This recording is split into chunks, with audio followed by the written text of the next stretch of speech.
Steve Baker's here, former Conservative Minister, host of the Insurgency podcast.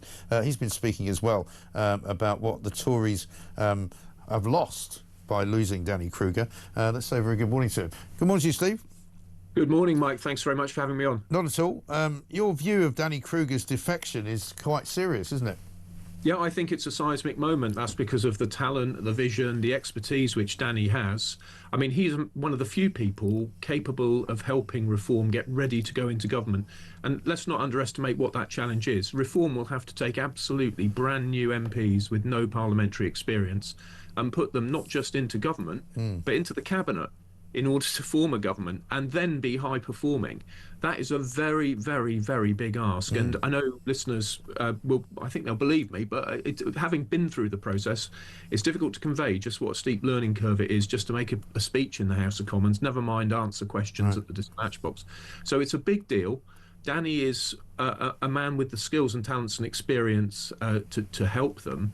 I think he's also a big loss to the Conservative Party because he's been the intellectual leader of just the kind of ideas which have always been embodied in Reform as a party. So, you know, that's now a loss to Kemi as well. So it's a very big moment. I think the ramifications will be felt for a long time. I mean, as far as inexperience goes, and this is why I find it laughable when Keir Starmer talks about Reform not being experienced in government, you know, they've made a complete dog's breakfast of running a government because so many of them have never done it before.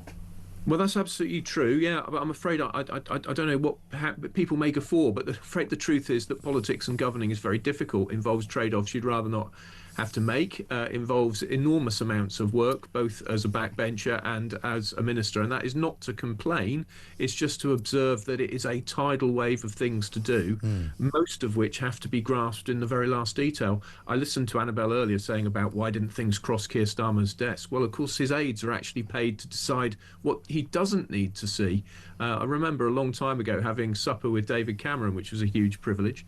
And after we'd all finished eating about 9:30, I guess, he was off back to finish doing his prime ministerial box, you know, into the night, into the night.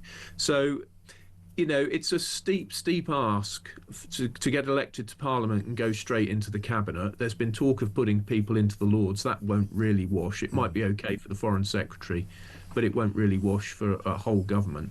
So, you know, Danny's defection means that now Nigel can call on somebody who's been at the heart of several governments, worked with David Cameron and Boris Johnson at least very closely. He knows how the system works. He knows how it needs to change. Yeah, and I mean, one of the things that Nigel Farage has admitted is they don't have enough people who have that kind of level of experience, and so they're going to have to go after quite a few Tories by the looks of things. And that, of course, has its own difficulties because quite a lot of Reform voters don't really want Tories joining Reform, but they kind of haven't really got anywhere else to go, have they?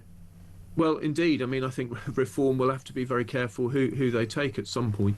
But, you know, this is a really serious problem. Who are they going to get? And one of the things I've noticed from my network of friends is that Reform are definitely trying to recruit people from business, people with some political exposure, perhaps have wanted to be candidates in the past, but haven't won or haven't quite made it to the candidate list. And I know from my contacts that Reform at the highest levels are reaching out to people to see if they can be recruited to be candidates in seats they might win and then join the government. So I know that, you know, Nigel and Richard, they definitely are on the lookout for talent.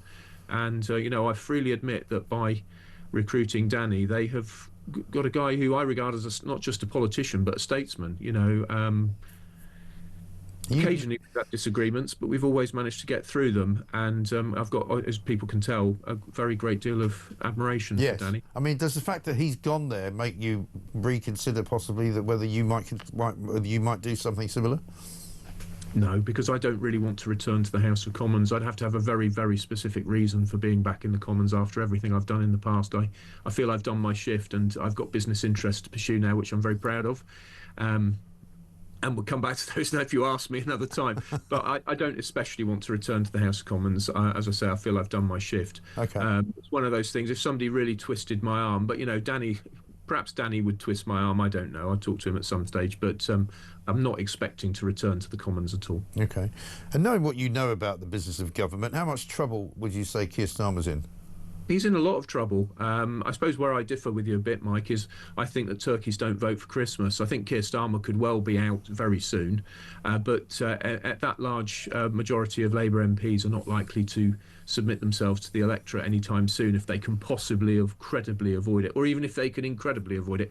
I think that they will very strongly try to avoid going to a general election and giving up the seats they've only just won, not least because we've heard them tell journalists that they've got nothing to lose, so they're expecting not to be returned at a general election. So I think they'll keep a government going, but goodness knows who will follow Keir Starmer and whether they'd be any good. I mean, obviously, you know, I would never join the Labour Party. I think they'll be a disaster, whoever they are. But even trying to put myself in Labour's shoes, I just don't see anyone with remotely the competence necessary to do the things that they need to do, like reform the welfare system.